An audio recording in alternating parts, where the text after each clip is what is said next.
እስከ 30% ታላቅ ቅናሽ ከሚያገኙበት ከሰመር ሪል ስቴት በመሃል ከተማ እንግሊዝ ኤምባሲ በካሬ ከ88 ሺህ ብር ጀምሮ ከ50% የባንክ ብድር ጋር ከዚህ በፊት በካሳንቺስ ሴቶች አደባባይ ጥንቅቅ አድርገን ማስረከባችን ይታወቃል። አሁን ደግሞ ውብና ነፋሻማ አየር ከሚያገኙበት በእንግሊዝ ኤምባሲ ከባለ 2 እስከ ባለ 4 መኝታ ቅንጡ አፓርትመንት ቤቶችን በ10% ቅድመ ክፍያ ብቻ ያገኛሉ።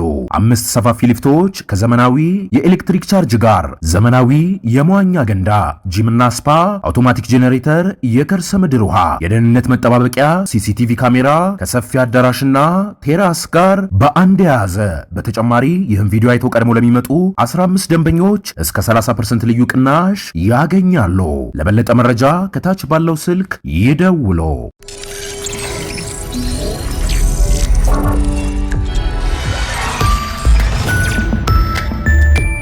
ይህ አዋዜ ሰበር ነው። የእስራኤሉ ጠቅላይ ሚኒስትር ቤንያሚን ኔታንያሁ የኢራንን ተራዳ በ10 መቅሰፍቶች መታ ነው ሲሉም የዘመቻቸውን ድል አድራጊነት ምሽቱን ገለጹ። ኔታንያሁ በመግለጫቸው ኢራን ለቦሊስቲክ ሚሳይሎቿ ምርት፣ ለኒውክሌር ማበልጸጊያ፣ ለታጣቂ ተቀጻላዎቿ ድጋፍ ያፈሰሰችውን የትሪሊዮን ዶላር መዋለ ንዋይ ተለቃልቆ እጣቢ ውስጥ ተከተተ ብለዋል። ጠቅላይ ሚኒስትሩ በቪዲዮ ተቀርጾ በተላለፈ በዚህ መግለጫቸው በነገው ዕለት ምሽት ከሚጀመረው የቂጣ በዓል ወይም በመጽሐፍ ቅዱስ ብሉይ ኪዳን አገላለጽ የአይሁድ ፋሲካ ጋር አጣቅሰው ሲናገሩ ኢራንና ተራዳዮቿን በ10 መቅሰፍቶች መተናቸዋል ብለዋል። 10ሩን መቅሰፍቶች ያሏቸውን ጥቃቶች ሲዘረዝሩም ሐማስን በጋዛ፣ ሄዝቦላን በሊባኖስ፣ ሐውቲዎችን በየመን፣ ሌሎችን በምዕራብ ዳርቻ፣ የተወገደው አሳድ አገዛዝ በሶሪያ ሲሉ ከፊሉን ዘርዝረዋል።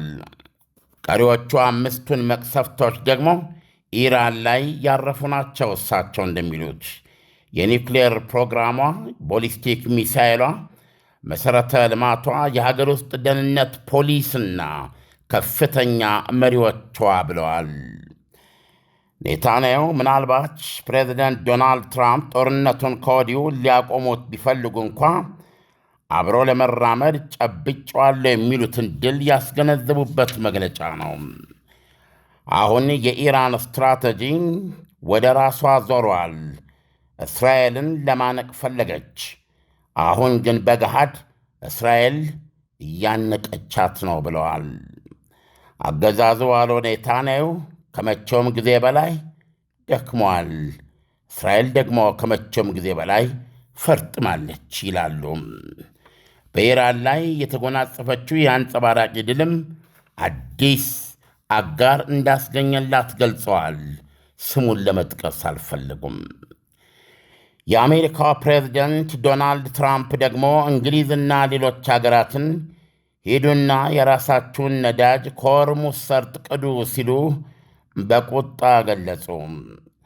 ትራምፕ አሜሪካ ብቻዋን እየተዋጋች ባለችበት ሰዓት እግራቸውን ጎተቱ፣ ከዱን ያሏቸውን የአውሮፓ ኔቶ ሀገራት በተለይም የአንግሎ ሳክሰን ልዩ ትስስርን የበጠሰው የጠቅላይ ሚኒስትር ኬመር እንግሊዝን በሰሉ ቃላቶች ተልትለዋል።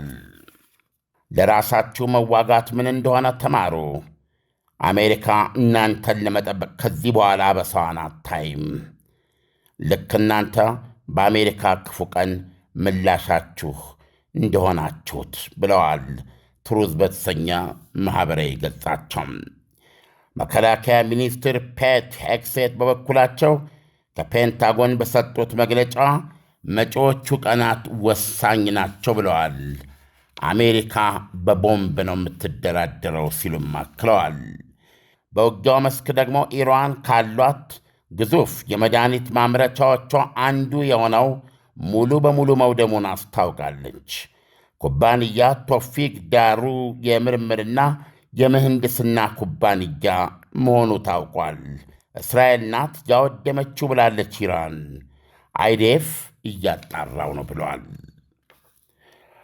ኢሳያስ፣ በርካታ ዜናዎች ናቸው ያሉት። በቁልፍነት ሊቀርቡ የሚችሉት አንዱ የኢራኑ ውጭ ጉዳይ ሚኒስትር አባስ አርጋቺ ለአልጀዚራ የሰጡት ቃለ ምልልስ ነው። አባስ አርጋቺ በቃለ ምልልሳቸው በአሜሪካንና በኢራን መካከል የመልእክት ልውውጥ ተደረገ እንጂ የተደረገ ድርድር የለም ብለዋል። እንደዚሁም ደግሞ የኢራን እስላማዊ አብዮት ዘብ ኮር መግለጫ አውጥቷል። ከነገ ሮብ ጀምሮ ይህ እስላማዊ ዘብ ኮሩ ከነገ ዕለት ጀምሮ በመካከለኛው ምስራቅ የሚገኙ የአሜሪካ የቴክኖሎጂና የፋይናንሻል ኩባንያዎች ላይ ጥቃት ማድረስ እንደሚጀምር አስታውቋል። የኢራን እስላማዊ አብዮታዊ ዘብ ኮር በአሜሪካ የቴክኖሎጂና የፋይናንስ ኩባንያዎች ላይ መካከለኛው ምስራቅ ውስጥ በሚገኙት ከነገ ጀምሮ ጥቃት እንደሚያካሄድ አስታውቋል። ምላሹንም ሲገልጽ አሜሪካና እስራኤል ተጣምረው እያካሄዱብን ይፈጽሙብን ላለው ጥቃት ድብደባ ነው ብለዋል።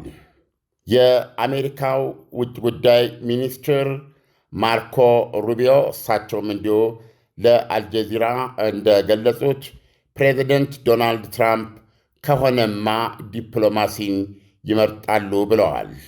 ነገር ግን አሉ ኢራንን ሲያስጠነቅቁ ሆርሙዝ ሰርጥ በከፊል ተዘግቶ መቆየት መራራ መዘዝ አለው ብለዋል።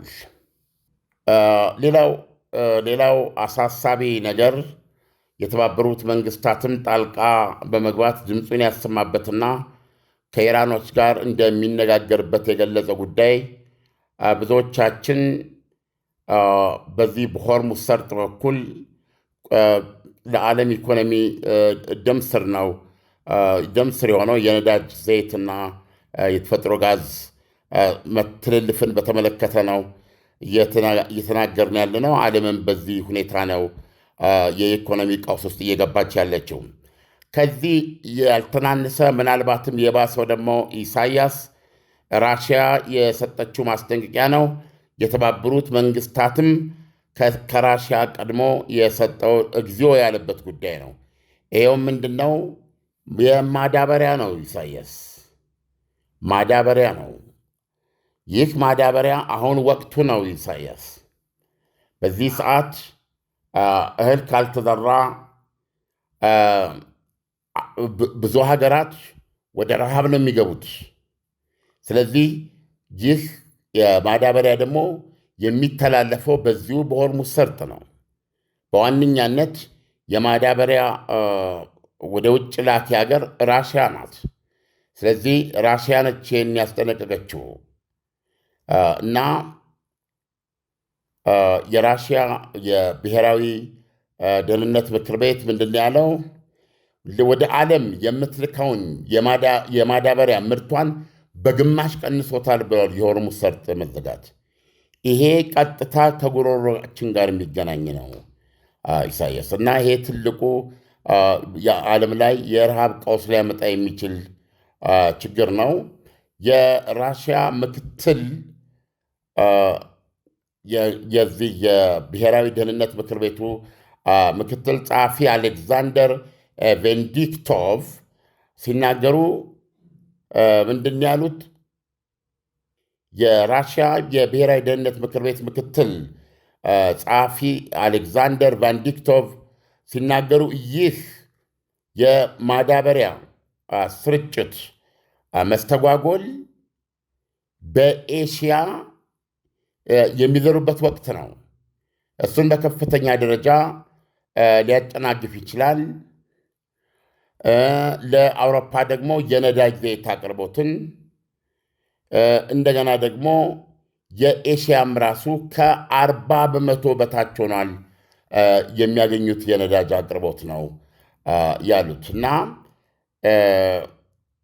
ይህ የኢራን ፈጥርቃ የያዘችውና አሜሪካ ብቻዋን ከእስራኤል ጋር ሆና ልታስለቅቀው ያስቸገረው የሆርሙዝ ሰርጥ ከዓለማችን የማዳበሪያ አጠቃላይ ስርጭት 1/3 የሚተላለፍበት ነው ኢሳያስ። ስለዚህ ራሽያ ይሄ ነገር አሳሳቢ ነው በማለት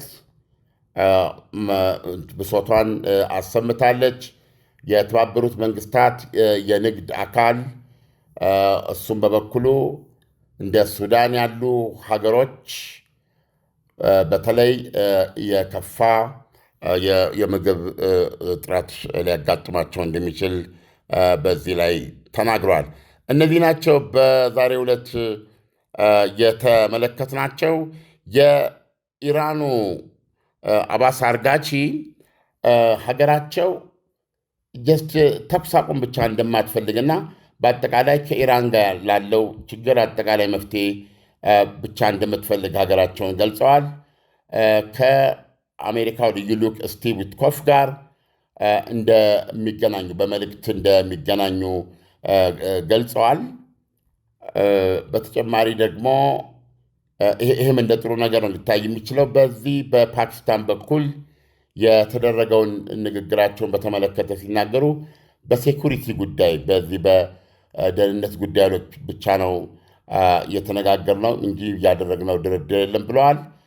አሜሪካ ላቀረበችው ባለ 15 ነጥብ የድርድር ሐሳብ የሰላም ሐሳብ ኢራን እስካሁን ምላሽ እንዳልሰጠች አረጋግጠዋል። ይህ ትልቅ ዜና ነው። በየጊዜው የሚመጡ ዜናዎች ውጭ ጉዳይ ሚኒስቴሩ እንደገለጸ ተቀባይነት የለውም አለ። እንደዚህ የምንሰማቸው አሉ። ቢያንስ አሁን የሀገሪቱ ውጭ ጉዳይ ሚኒስትር ኢራን ለ15ቱ ጥያቄዎች አሜሪካ ላቀረበችው የድርድር ሐሳብ ይፋ ምላሽ አለመስጠቷን ገልጸዋል።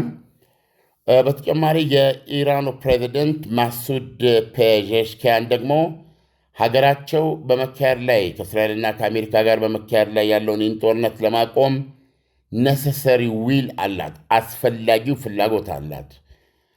ነገር ግን ይህ ግጭት እንደማይደገምብን አሜሪካና እስራኤል ዳግም እንደማይዘምቱብን ዋስትና ማግኘት እንፈልጋለን ነው ያሉት እና ከዚህ አንጻር አስተማማኝ የሆነ ይህ ጦርነት ድጋሚ እንደማይመጣብን እስራኤል በተናጠል ወይ አሜሪካ በተናጠል ወይም በጋራ ወደ ኢራን ላይ እንደማይዘምቱ ወደፊት ልዩ ዋስትና የተገባለት ስምምነት እንፈልጋለን እንጂ በጦርነቱ እንዲቆም የሚያስፈልገው ቁርጠኛነት አለን በማለት ከአውሮፓ ምክር ቤት ፕሬዚደንት አንቶኒዮ ኮስታ ጋር በስልክ ባደረጉት ውይይት መናገራቸው ተገልጿል።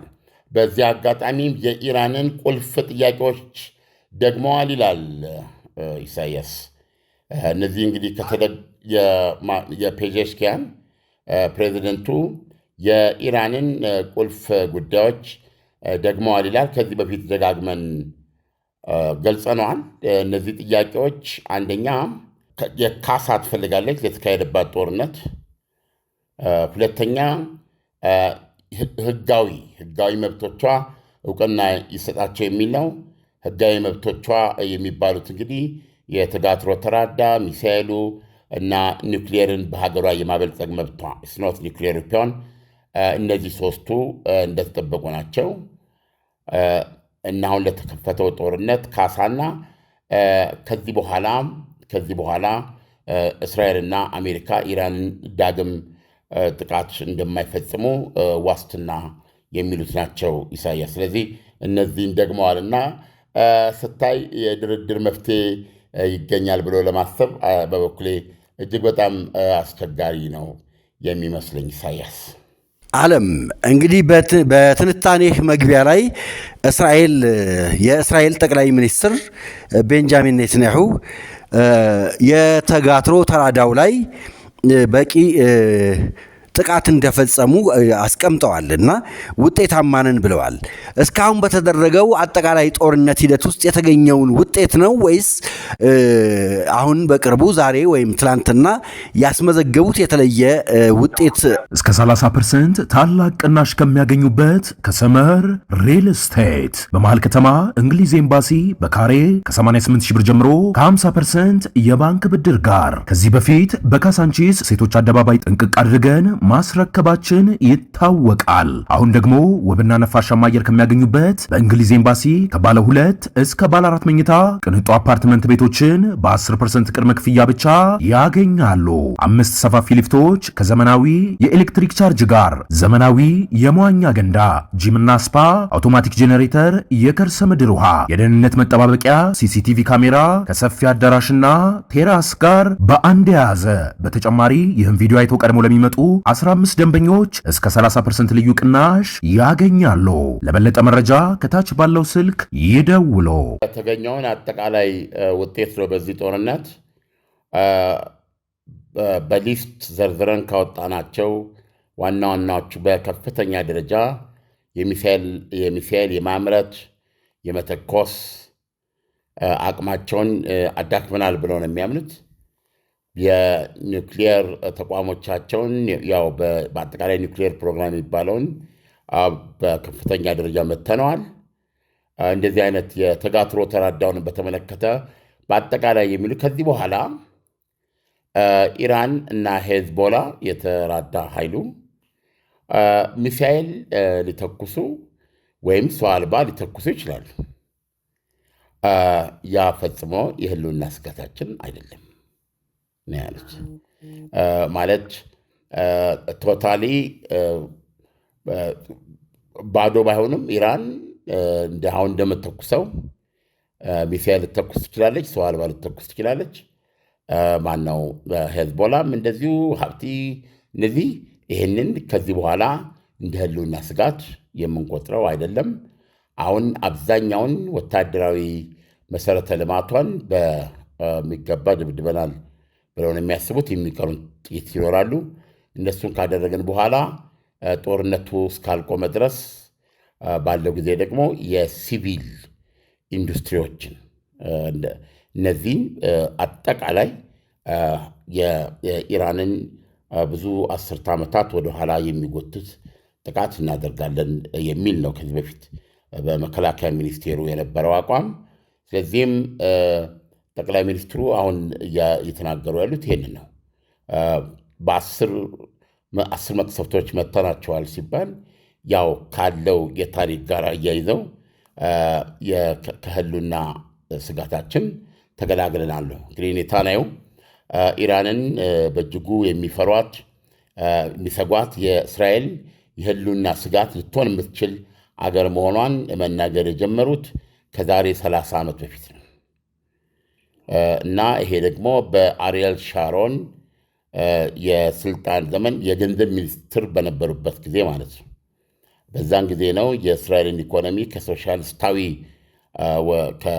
ከሶሻል ጀስቲስ ከሶሻሊስታዊ አቅጣጫ አውጥተው ዛሬ የምናውቀውን አይነት የሊበራል ኢኮኖሚ በጣም ዳይናሚክ የሆነ ኢኮኖሚ በመፍጠር ይታወቃሉ። ኔታንያሁ በነገራችን ላይ ከጦርነት ሌላ እና ብዙ እርምጃዎች ወስደዋል። ከዛ በተረፈ ከዛን ጊዜ ጀምሮ ኢራንን ልክ እንግዲህ ሁሉም ሰው አድናቂ አለው፣ ተቃዋሚ አለው።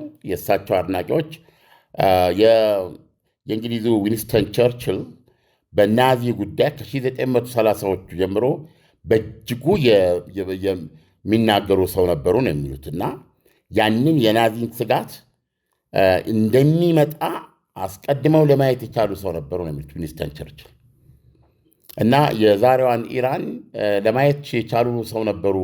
ኔታንያሁም እንደዚሁ ለእስራኤል ነው የሚሉት። ስለዚህ እንግዲህ ከ30 ዓመት ጉዞ በኋላ አሁን የኔታንያሁ ንግግር እንግዲህ በ10ቱ መቅሰፍቶች መታናቸው ሲሉ ያው እንደምታውቀው 10ሩ መቅሰፍቶች በታሪክ ሙሴ ዕብራውያንን ከግብፅ ባርነት ነፃ ያወጣበት ነው አይደል? እና ይህ ሂደት እስከ ቀይ ባህር መከፈል ድረስ የሚቀጥል 10ኛው መቅሰፍት የባሕር ልጆቻቸውን መምታት ነው የፈርዖንን አይደለም። ከዛ በኋላ ፈርዖኑ ከ10ኛው መቅሰፍት በኋላም እስራኤሎች ርቀው ከሄዱ በኋላ አልተቻለውም። ያው ፍርጃ ነው። በመጨረሻ ሰራዊትን በሙሉ አስከትሎ ቀይ ባህር ላይ ሲደርስ እነሱ ሲያልፉ አይቶ ቀይ ባህር ውስጥ ይገባላል። በዛው ነው የሚያልቀው። ስለዚህ እንግዲህ 10 መቅሰፍቶች ፈጽመናል የሚል ስለዚህ ተጋትሮ ተራዳ የሚባለውም ከዚህ በኋላ ኖረም አልኖረም የሰው አልባና ሚሳኤል ከመተኮስ ውጭ ለእስራኤል ስጋት አይደለም ብለው ነው የተናገሩት።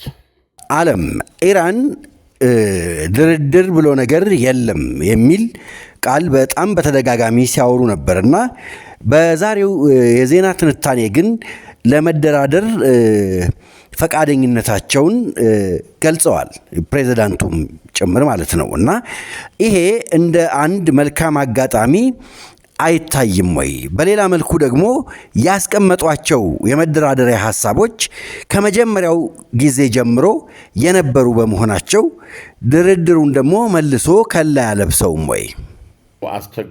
አሁን የኢራኑ ፕሬዚደንት እንግዲህ እስካሁን ድረስ የኢራንን አቋም በተመለከተ ይህንን ሲያስገነዘብ የቆዩት የኢራን ሕጋዊ መብቶች ነው የሚሏቸው እዚህ መድገም ነው የሚሆንብኝ ከተጋትሮ ተራዳው ጋር ከዚህ ከሺያዊ ተራዳው ጋር የሚኖራቸው ግንኙነት አገዛዙ አይቋረጥም። ስለዚህም በመሳሪያም በትጥቅም እናግዘዋለን እንደማለት ነው። ይሄ ደግሞ ጦርነቱን ካስነሱ ምክንያቶች አንዱ ነው። አባስ አርጋቺ ከአሜሪካ ጋር አልደራድርበትም ብለው በኒውክሊየሩ ጉዳይ በኒውክሊየር በመሳሪያ ደረጃ ብቻ ነው ለመወያየትና ኢራን የኒውክሌር መሳሪያ እንደማትፈልግ ከዚህ አንጻርም እስከ ይህንን 460 ኪሎ ግራም የሚመዝን 60 በመቶ የበለጸገ ዩራኒየም ከእጇ ሊወጣ ስለሚችልበት መንገድ የመሳሰሉ የዩራኒየም የማበልጸግ መጠኗን ለመቀነስ እንዲህ አይነት ድርድሮች ብቻ ነው ለማድረግ የቀረቡት እንጂ ኢራን ዩራኒየም በግዛቷ በራሷ ቴክኖሎጂና ሳይንቲስት የማበልጸግ መብቷን የሉዓላዊነት ጥያቄ ነው ያሉት እና አሁንም የኢራን ሕጋዊ መብቶች የሚሏቸው እነዚህን ነው።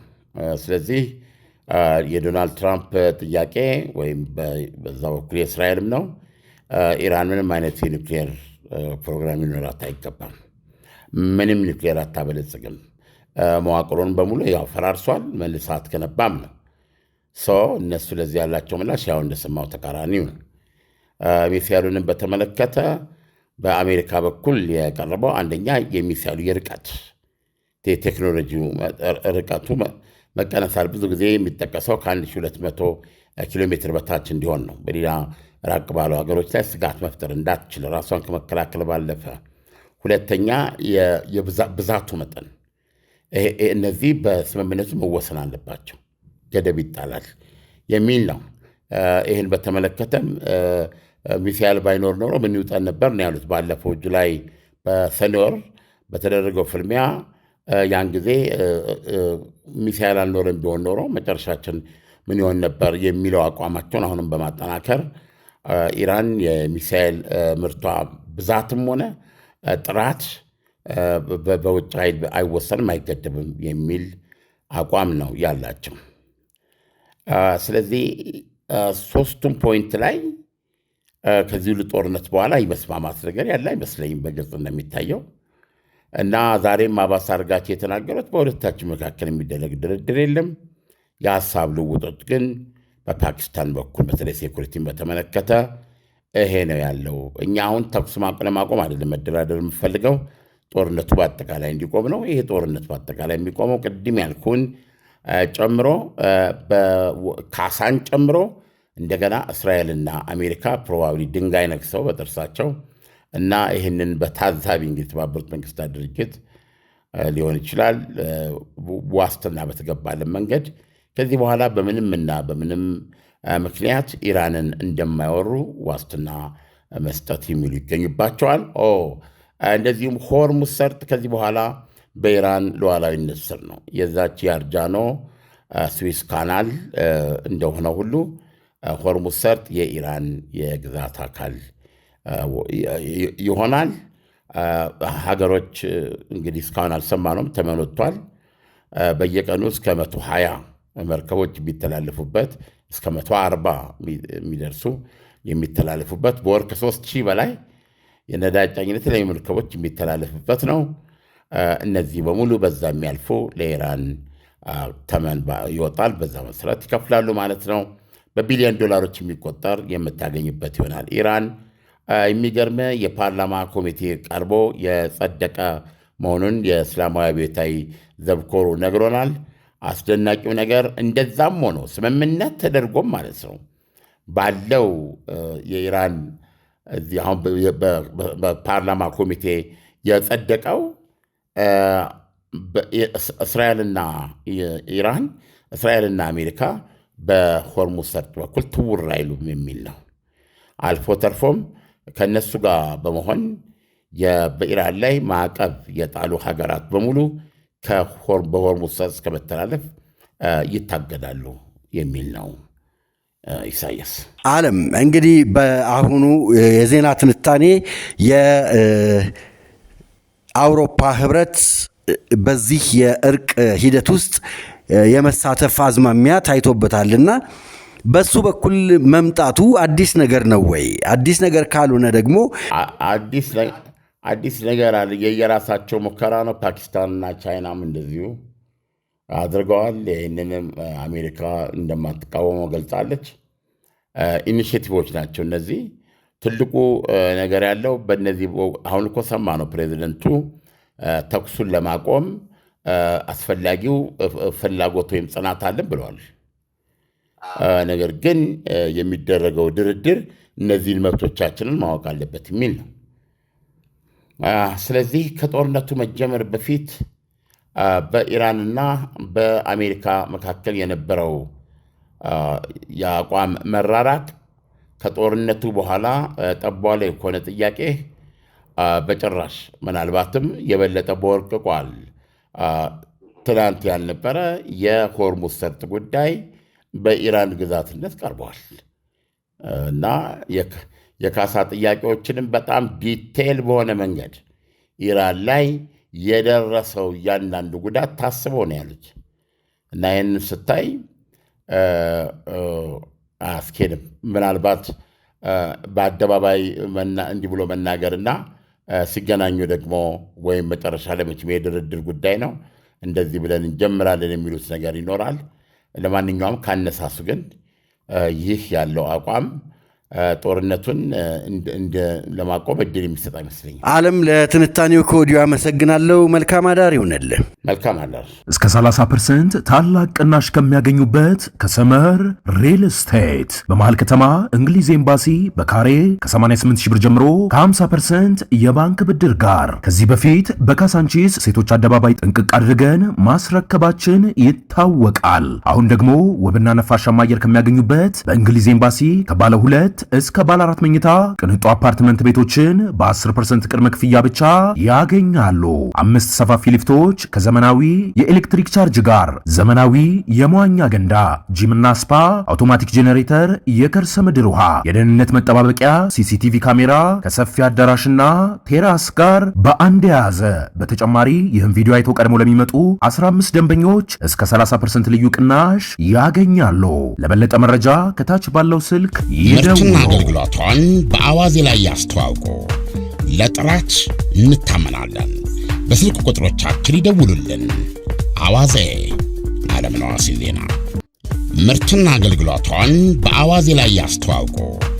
ለጥራች እንታመናለን። በስልክ ቁጥሮቻችን ይደውሉልን። አዋዜ ዓለምነህ ዋሴ ዜና።